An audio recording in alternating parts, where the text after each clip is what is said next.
in May.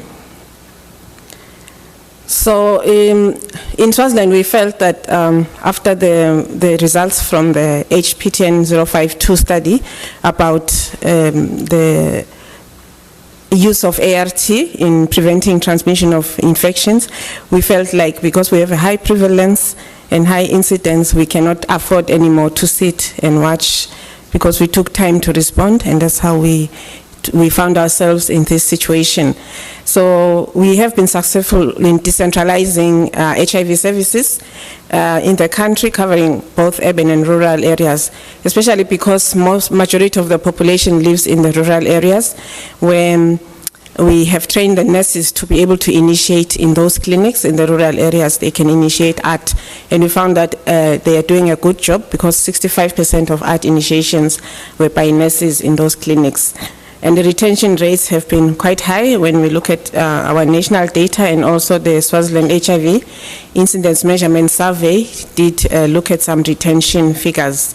So when we implement TASP initiatives in the country, because it's a small country, we want to ensure that we capture outcomes that can influence policy decisions. So the interest on TASP really came from the Ministry of Health rather than from a partner or a donor who would like to do a research. So we really want to answer certain questions. So we have to ensure that as we continue, we build the capacity of the health systems to be able to capture these outcomes. So when we look at the trends in estimated incidence rates in Swaziland, a spectrum showed us that we will see a gradual reduction. We've already started to see that. However, it's still high, probably still one of the highest in the world, the highest incidence rates. So we are asking ourselves if TASP interventions, if implemented within our health systems, can help us achieve better outcomes that can result in greater impact on reducing new infections in the country. So like sort of making the graph fall a bit more steeper as we reach 2016 or 18.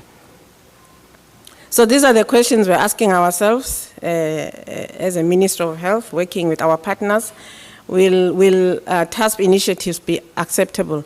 First, let me clarify that in Swaziland, we take option B+ as part of TASP, and also immediate access to ART for everyone, which is also TASP, under TASP. So we are looking at these and just thinking around acceptability, thinking around affordability, feasibility with our health systems. Will our health workers cope? Will our facilities be able to keep up with the demand for immediate access to ART?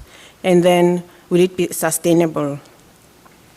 So as I mentioned before, B+ is already taking place in 2 regions. The Shiselweni region under the MSF, which Kiran talked about briefly yesterday. And then we also have under ICAP, supported by ICAP, what we call a Safe Generations pilot, which is B+. Then we also have 2 of the immediate access to ART for all in the MSF. In addition to B+, will also conduct the immediate access to ART for all.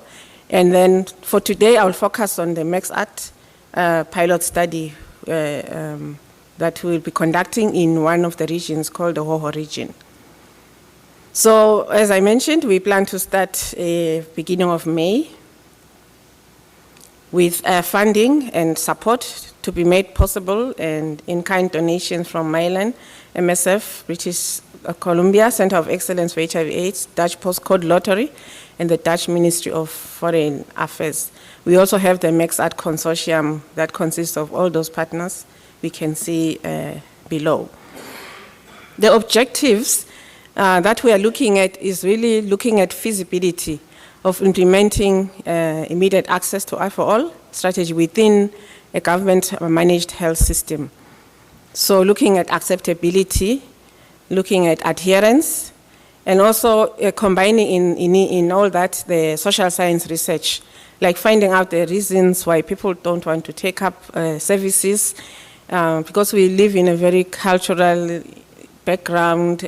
Many people, there's a lot of let me say, rumors and myths and misconceptions about healthcare services and other issues that we offer related to HIV. So we just want to understand if any of this is going to affect immediate uptake of services as we provide them, of the ART services.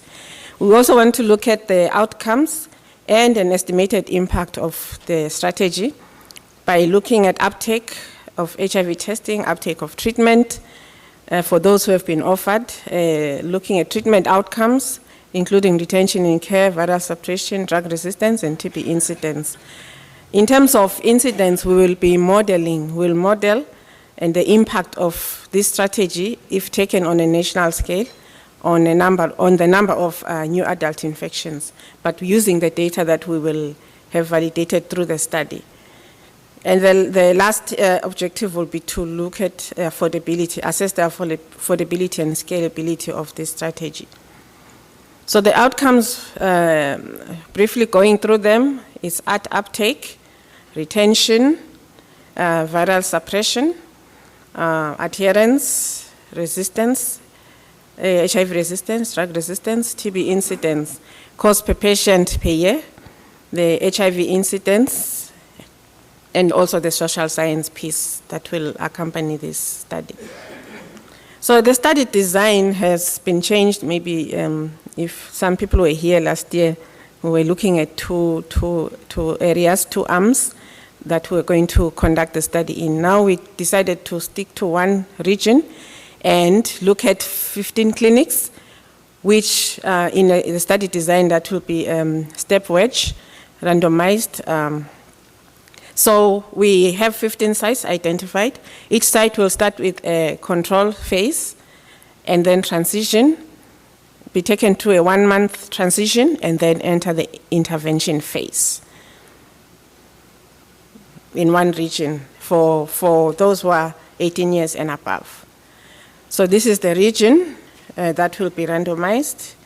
And then in this, we will look at study groups. Within each study site, we look at the control stage of each facility.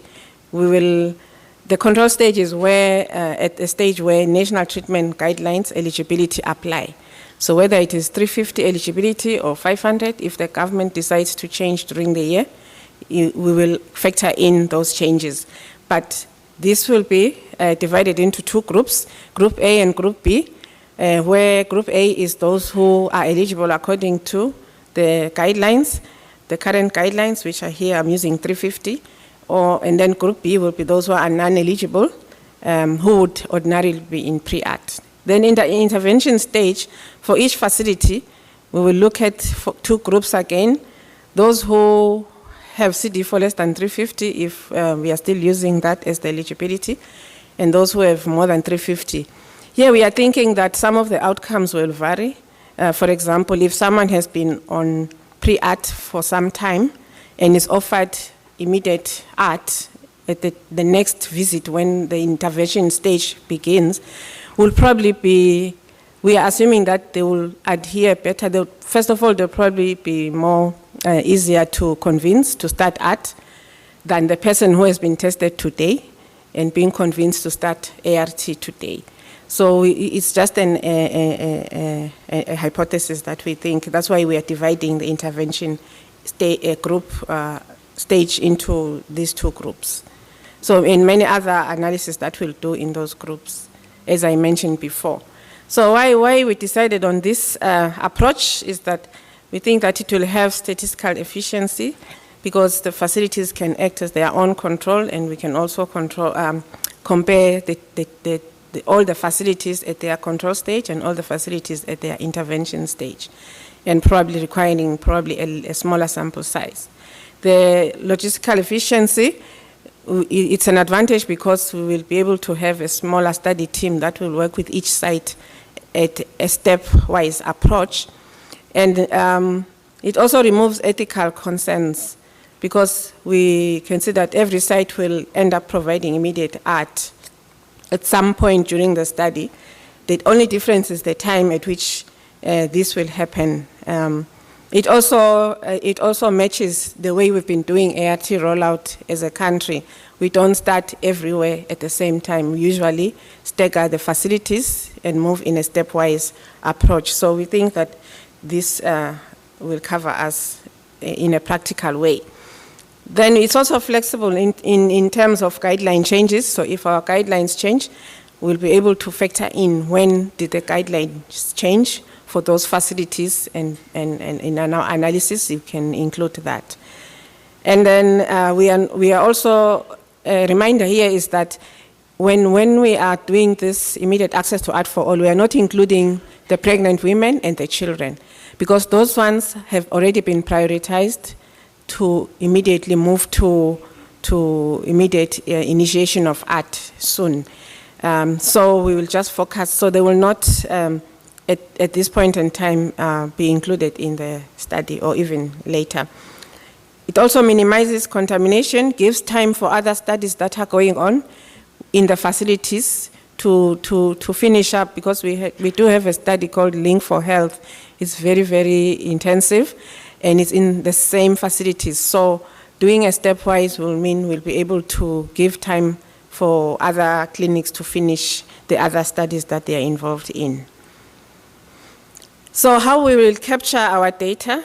We have an electronic system that is at the, what we call mother facilities. So our HIV care treatment services data capture systems are divided between mother and baby facilities.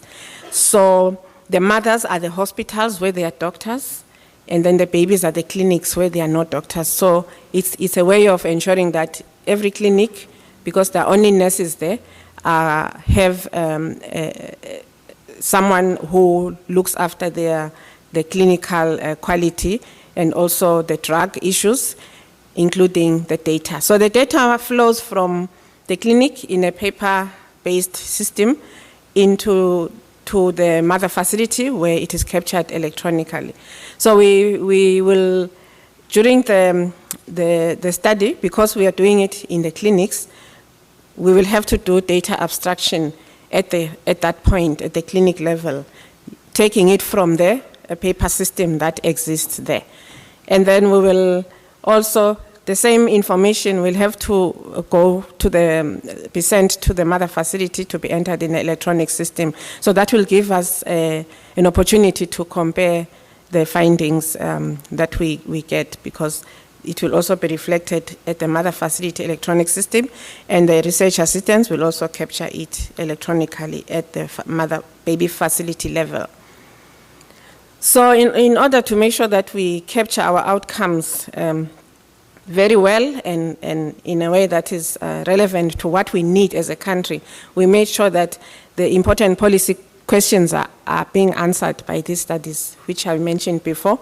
And then we decided that we need to pilot instead of immediate rollout of these services, piloting so that we are able to learn and then continue with the scaling up to other sites when we've learned the lessons that we need to learn.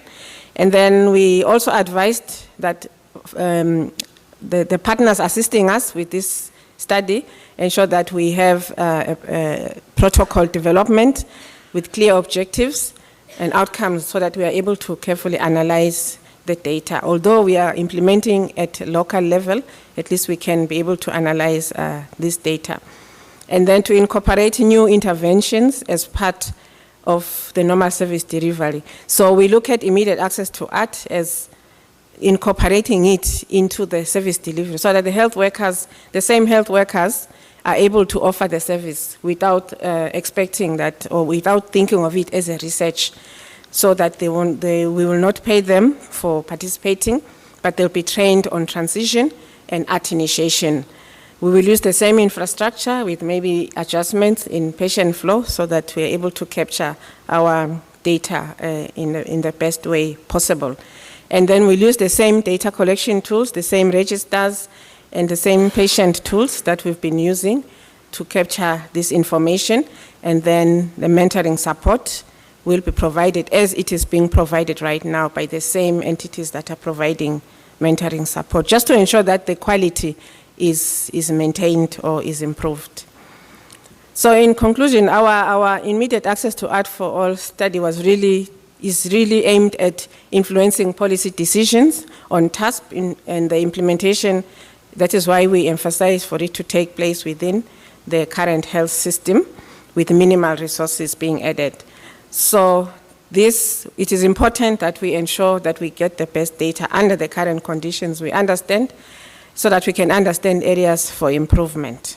And this will also ensure that we implement the intervention as a standard of care and establishes the practice among the health workers to ensure that their capacity is built.